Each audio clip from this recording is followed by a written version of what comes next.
ஏப்பா team India இதுக்கு முன்னாடி ஒரு T20 சீரீஸ் ஆடினீங்களே அதெல்லாம் கேமு இதுதான் கேமு அப்படிங்கிற மாதிரி ஓடிஐ மேட்ச்சு இன்றைக்கி ஒரு சம்பவம் நடந்திருக்கு. அதில் என்னென்ன நடந்ததுன்னு பார்க்குறதுக்கு முன்னாடி நம்ம சேனலை சப்ஸ்கிரைப் பண்ணிக்கோங்க, கொஞ்சம் சப்போர்ட் பண்ணுங்கள் ஃப்ரெண்ட்ஸ். அதாவது இன்றைக்கி மேட்ச்சு சூப்பன்கள் வாசிஸ் கேரி புரூக்கு இந்தியா வாஸ் இங்கிலாந்து மேட்ச் தான் நடந்தது எக்ஸஸ்டனில். ஸோ அதில் டாஸை வின் பண்ணி பேட்டர் பூஸ்ட் பிடிச்சது இங்கிலாந்து. ஸ்டார்டிங்லேயே இங்கிலாந்து விக்கெட்டை விட்டுட்டாங்க நம்ம குர்னூர் பேரர்கிட்ட. வாஷிங்டன் சுந்தர் அருமையான ஒரு கேட்சை பிடிச்சி வேறு லெவலில் ஒரு சம்பவத்தை பண்ணிட்டாப்புல. இது முதல் சம்பவம். ஸோ அதுக்கப்புறமா பார்த்திங்கன்னா வாஷிங்டன் சுந்தர் பல கேட்சை பிடிக்கணும் அப்படிங்கிற மாதிரி சுபன்கள் வாழ்த்தி கிரிக்கெட் வீரர்கள் பலரும் வாழ்த்தி உள்ளனர் வாஷிங்டன் சுந்தர்.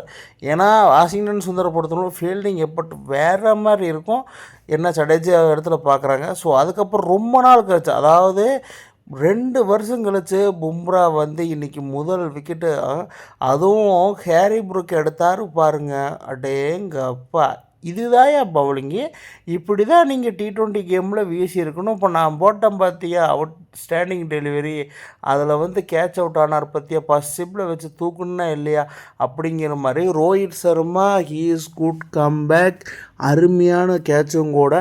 அந்த மாதிரி ஒரு ஃபீல்ட் செட்டப்பை வச்சு அழகாக தூக்கி தீக்கெஜில் கேட்சை பிடிச்சி தூக்கிட்டாங்க ஹேரி புரூக்கை. ஸோ இதன் மூலிமா ஜஸ்பீத் பும்ரா 2 வருஷம் கழித்து வந்த மாதிரியெல்லாம் ஓடிஐ கேமில் தெரியல. ஏதோ நேற்று மேட்ச் முடிச்சுட்டு இன்றைக்கி வந்த மாதிரி தான். அந்தளவுக்கு பர்ஃபார்மன்ஸ் வேறு லெவலில் பண்ணியிருக்காரு. ஸோ அதுக்கப்புறமா பிரஸ்தீஷ் கிருஷ்ணா, எப்போவுமே பும்ராவுக்கு உறுதுணையாக முகமது சிராஜ் தான் இருப்பாங்க. ஆனால் இந்த டைம் பார்த்திங்கன்னா பிரஸ்தீஷ் கிருஷ்ணா உள்ளே ஒரு கலக்கல் ஸ்கீயை போட்டாப்புல. அந்த மாதிரி ஒரு சம்பவம் வேறு மாதிரியான ஒரு சம்பவம் பண்ணிட்டாப்புல. ஆனால் பிரசித் கிருஷ்ணா இந்தளவுக்கு பவுன்ஸ் பேக் ஆகும் பால் அப்படின்னு சொல்லி நினச்சி கூட பார்த்துருக்க மாட்டார். ஸோ அந்தளவுக்கு பவுலிங் பார்த்திங்கன்னா பவுன்ஸ் பேக்கு நல்லா ஹெல்ப்ஃபுல்லாக இருந்தங்காட்டிக்கு அவருக்கு ஒரு 2 விக்கெட் கிடச்சிருக்கு.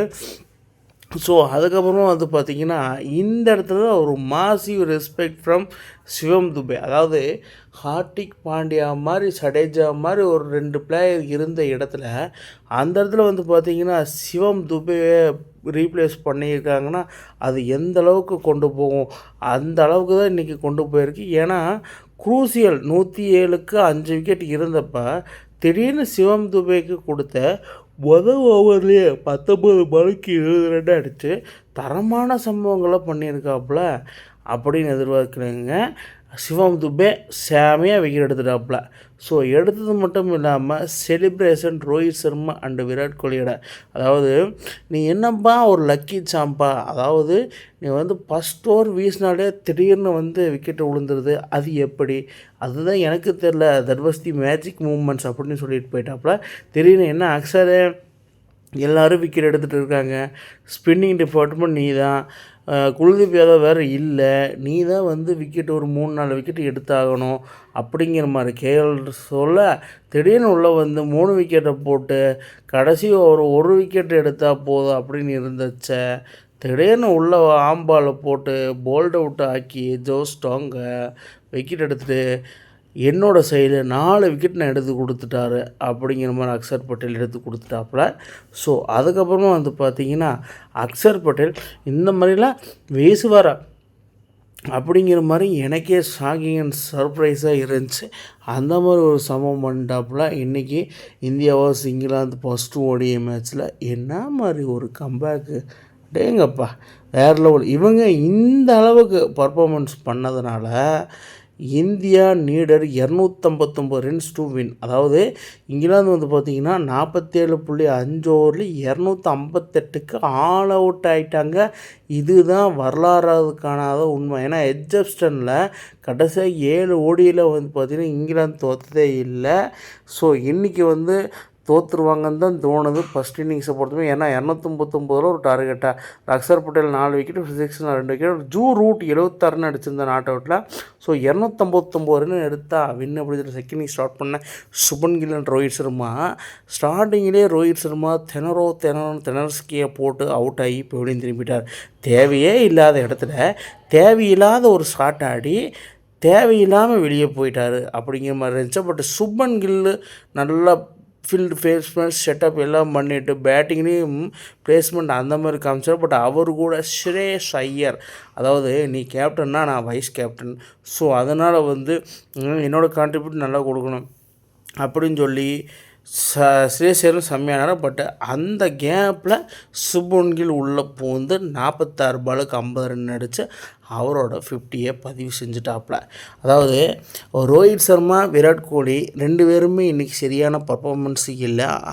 ஆளுக்கு சர்ப்ரண்டில் அவுட் ஆகி வெளியே போயிட்டாங்க. ஸோ அதுக்கப்புறமா சுபன் கில் உள்ளே வேறு லெவலில் சம்பவம் பண்ணிட்டாப்புல ஒரு 50.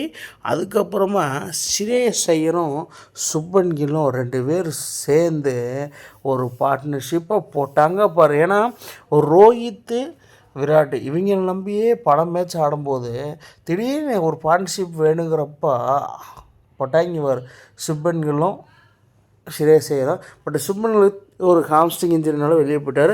ஸ்ரேயஸ் ஐயர் 2 அவுட்டு, கேஎல் ராகுல் போல்டு. ஸோ அதுக்கப்புறமா என்ன தான் நடக்கும் அப்படின்னு நான் பார்க்குறச்ச அங்கே தாங்க கதையே ஆரம்பிக்குது.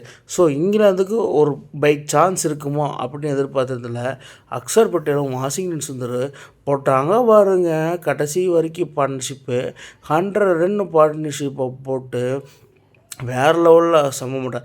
அதாவது அக்ஷர் பட்டேலும் நம்ம வாஷிங்டன் சுந்தரும் இவங்க 2 பேரும் அந்த காலத்தில் ஸ்ரீலங்கா கூட இர்ஃபான் பதான், உஃப்சப் பதான் 2 பேர் தோற்றுற இந்த மேட்ச் அப்படின்னு இருந்தப்போ 2 பேரும் உள்ளே சம்பவம் பண்ணாங்க.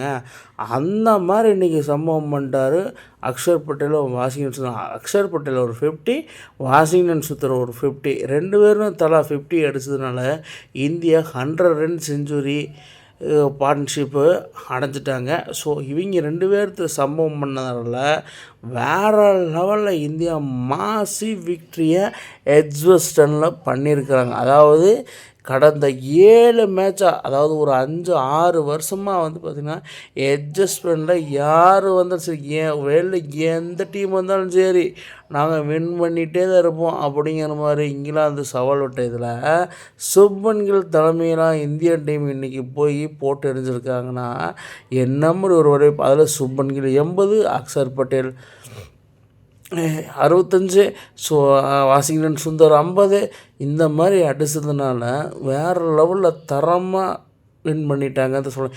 259 ரன்னு ஈஸியாக அடிச்சிட்டாங்க 44 ஓவரில். ஸோ இந்தியா இன்றைக்கி இந்த மாதிரி வெற்றி பெறுவாங்கன்னு யாரெல்லாம் எதிர்பார்த்தீங்கன்னு கீழே கமெண்ட் பாக்ஸில் கமெண்ட் பண்ணுங்கள் மக்களே. இந்த மாதிரி இன்ட்ரெஸ்டிங் கிரிக்கெட் வீடியோவை தெரிஞ்சுக்க நம்ம சேனலை சப்ஸ்கிரைப் பண்ணுங்கள், லைக் அண்ட் கமெண்ட் பண்ணுங்கள். மேலும் மேலும் உங்களுக்கு வீடியோ வந்துகிட்டே இருக்கும்.